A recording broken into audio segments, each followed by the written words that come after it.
Guys अस्सलाम वालेकुम। हम आज लाए हैं कि जैसे हम ग्लोब के बाद हम अब आएंगे।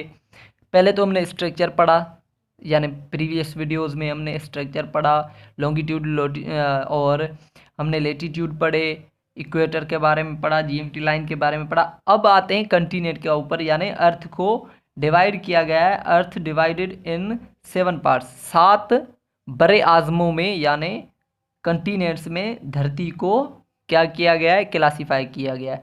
ज़्यादा टाइम नहीं लेंगे आपका, बस सीधा सीधा बताते चलते हैं। लार्ज इन पॉपुलेशन, यानी जहाँ पर लोगों की आबादी ज़्यादा है, लार्ज इन पॉपुलेशन, वो कितने कैसे हैं, कैसे क्लासीफाई किए गए। यानी फर्स्ट एशिया, एशिया में यानी सबसे ज़्यादा लोग रहते हैं, यानी सबसे ज़्यादा जो आबादी है वो एशिया में है। और दूसरे नंबर पर आबादी है अफ्रीका में, यानी आबादी के हिसाब से, पॉपुलेशन के हिसाब से दूसरे नंबर पर अफ्रीका सबसे बड़ा कंटिनेंट है।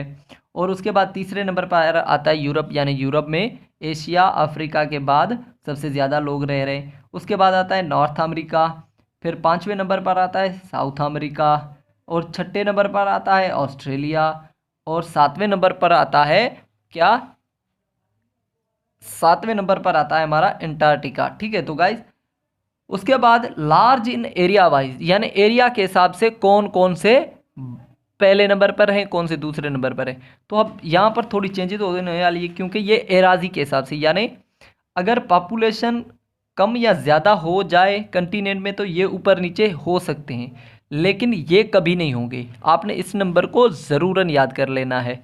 ठीक है गाइस, तो लार्ज इन एरिया वाइज, जैसे पॉपुलेशन में अगर एशिया नंबर 1 पर है, तो जाहिर बात है जहाँ पर लोग ज़्यादा रह रहे हैं तो उसकी एरिया भी ज़्यादा होगी। तो यानी अगर आपसे कहीं पर कोई पूछता है कि पॉपुलेशन के हिसाब से कौन सा बर आज़म बड़ा है यानी कंटिनेंट, तो आपने एशिया बताना है। अगर एरिया वाइज पूछ रहा है फिर भी आपने एशिया ही बताना है, यानी एशिया दोनों में नंबर 1 पर है। अगर अफ्रीका के हिसाब से भी अगर कोई पूछता है कि बड़ा बर आज़म कौन सा है पॉपुलेशन आबादी के हिसाब से, तो आपने अफ्रीका ही बोलना है, साउथ अफ्रीका। और अगर आपसे एराजी के हिसाब से यानी एरिया के हिसाब से पूछता है तो फिर भी सबसे ज़्यादा ज़मीन रखने वाला कौन सा है, साउथ अफ्रीका है। अब यहाँ से तो हो गए दोनों सेम। उसके बाद नंबर तीसरे पर आता है नॉर्थ अमेरिका। क्या, तीसरे नंबर पर नॉर्थ अमेरिका एरिया के हिसाब से बड़ा है।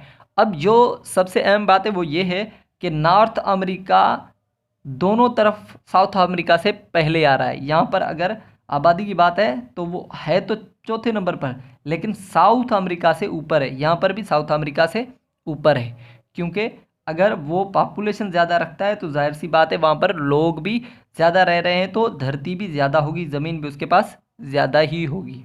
ठीक है, तो तीसरे नंबर पर क्या है, नॉर्थ अमेरिका है, नॉर्थ अमेरिका। और चौथे नंबर पर है साउथ अमेरिका।